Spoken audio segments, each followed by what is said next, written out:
These are Chiquita and these are Dole.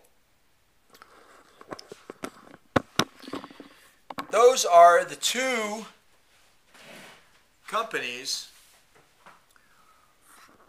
that were mentioned in a comment on my video, on my last video, that this person does not eat Chiquita or Dole.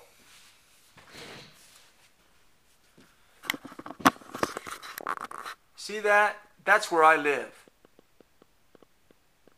I live 35 miles, basically 30 miles or in that neighborhood, from the nearest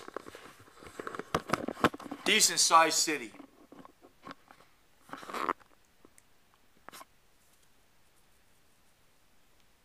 These bananas that I have,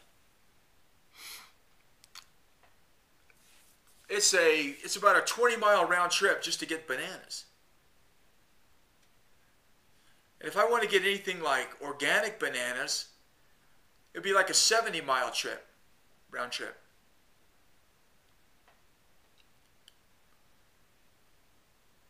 Just a brief history, just a brief little history lesson. This is kind of off subject, but it's basically ties right in. Rich people have always wanted to set themselves apart from poor people.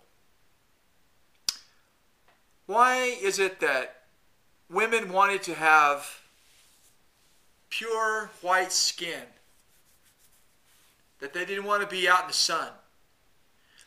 I think one of the main reasons for that is because poor people were out in the sun. So if you want to set yourself apart from poor people, if poor people are tanned because they're out in the sun working all day, then don't ever go out in the sun and everybody will know that you're rich.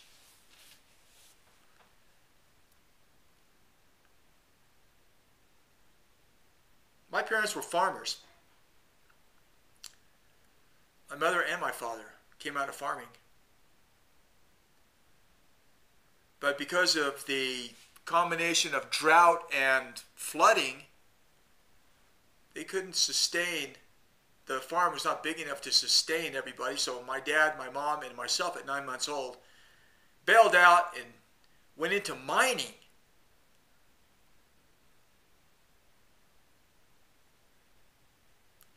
Strong back.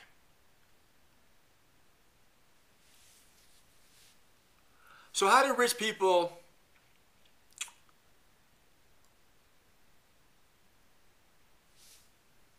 show how rich they are now? One way is food. They have bottles of wine that cost as much as a car. Or they have all organic food that gets shipped in from all over the world that nobody else can afford. Like a guy who has to buy Dole bananas or Chiquita bananas. Food is becoming a way of separating people. The haves from the have-nots. Now the have-nots have plenty of food. I mean, just look around the United States of America. I mean, the fattest people. I mean, my God, it's unbelievable.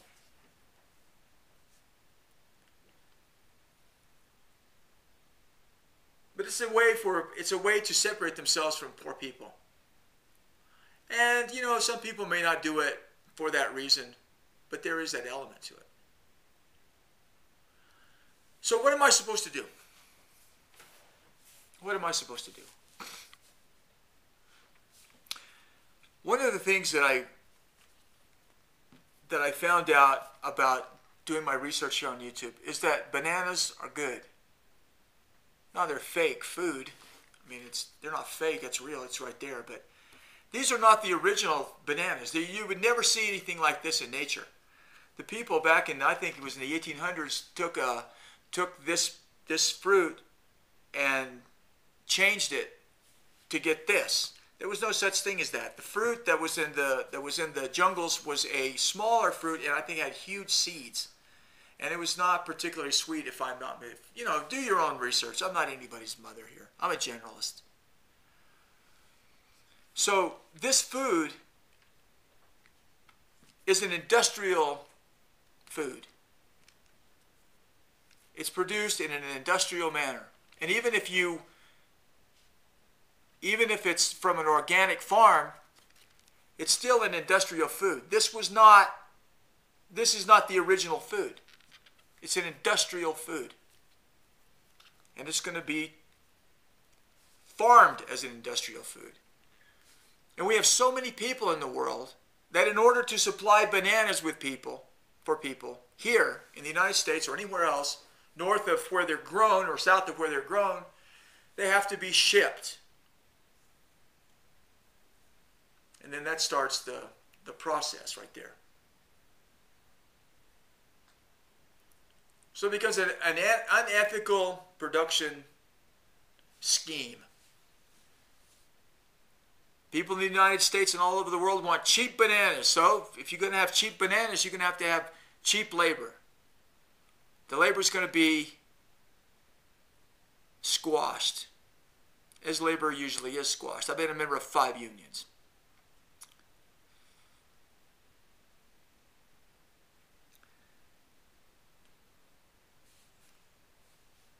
Now, when people start to understand about ethical treatment of humans and ethical treatment of animals, then they start to have a different way of looking at things. I look at these bananas totally different now.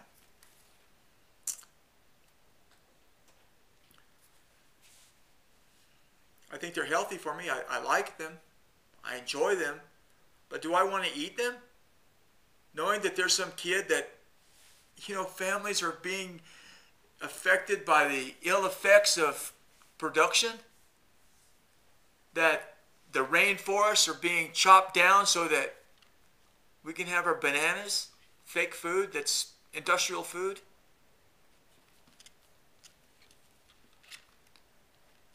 They have an industrial process for producing industrial food with a chain that is just linked perfectly. They go down there, wipe out forests. Now, this is an interesting question. I want to remember this one before I forget. How many crops do you get off of one plant? Need to do the research on that. And what happens to the plants that no longer produce bananas? Do they let them stay there and grow until they die in old age, or do they chop them down and burn them? What do they do with them? Do they bury them and make compost? What do they do with all the banana plants that don't produce anymore? What do they do with them? Because if they're burning them, that's a big issue. It's a big issue. This whole thing is unethical. I mean, I don't even want to eat the stupid bananas. I mean, what am I going to do?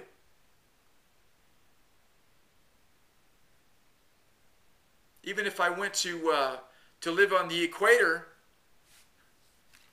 these bananas still come from that process. The only thing about it is that you're not using, billions and billions of units of fossil fuel to get the bananas from where they're grown to where people consume them. I don't know what to do. I don't know what to do. I don't want to consume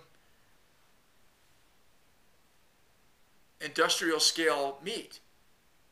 I'm not a vegetarian. There's somebody it was interesting. This one person I was talking to, and they said that their wife doesn't eat anything on 4 legs. Well, what I'm looking for is to be healthy.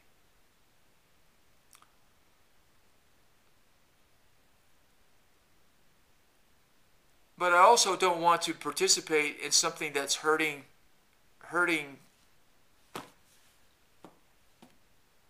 Mother Earth and killing people that are farming these things.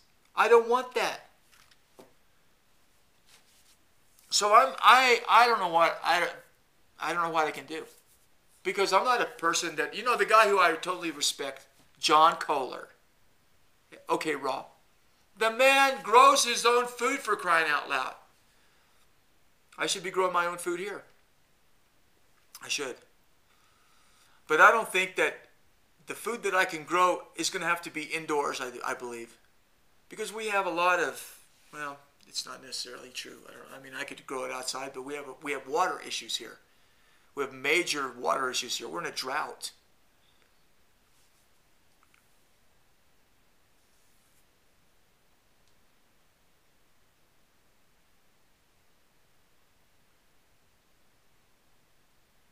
So I don't know. But I do know that I think that everybody that's preaching, everybody that's out there preaching about the wonders of the banana,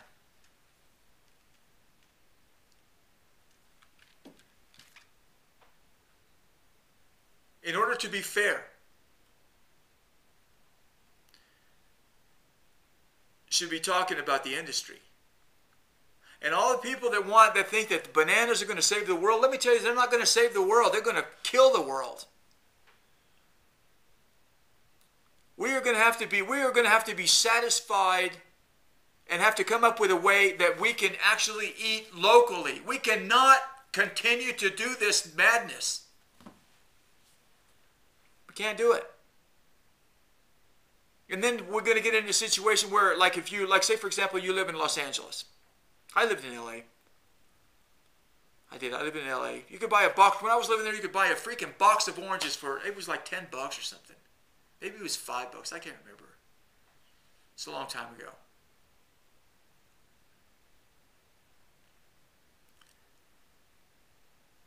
But if we're going to we have to start eating locally. We have to figure out how to eat locally. Or we can't be putting things on giant ships and airplanes, flying the stuff in. I mean, it's not ethical. It's not. And people say it is. Well, that's fine. They can say whatever they want. It's not ethical. It's not ethical for me to eat these stupid bananas because now I know that there's kids out there that are kids and mothers and fathers and grandparents and everybody else being damaged because of freaking pesticides and all kinds of stuff. It's in the water. It's in the ground. They have to slash and burn the freaking the oxygen supply system of the world in order to give us bananas. I mean, look what we're doing. We're being gluttons. Is what it boils down to. We're gluttonous. We want our bananas. God damn it, we're going to have our bananas.